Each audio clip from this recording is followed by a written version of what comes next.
When you install MAMP, Apache and MySQL are installed with custom ports.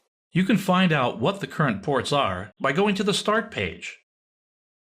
If you look at the web address that's used to open the Start page, you'll read the port number 8888.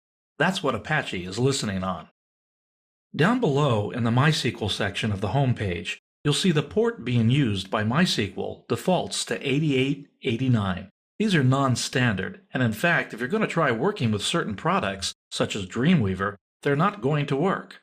So before you continue with your development work, you should change the ports back to the standards of port 80 for Apache and port 3306 for MySQL. Here's how you do it. Go to the MAMP application and click Preferences. In the Preferences dialog, click Ports. Click the button labeled Set the Default Apache and MySQL Ports. You'll see Apache changes to 80 and MySQL to 3306. Click OK.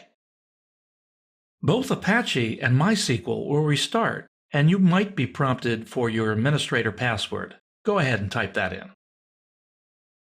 Then watch the indicators to see whether the servers are starting up correctly.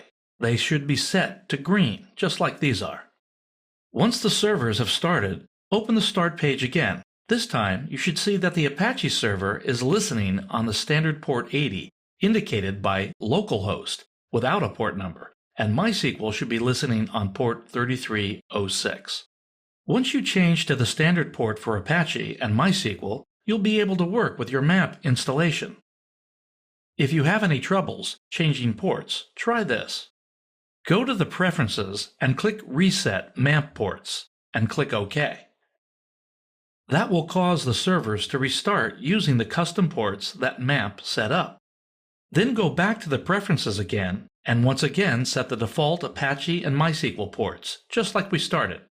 You sometimes have to help MAMP a little bit just to get it to keep the proper settings.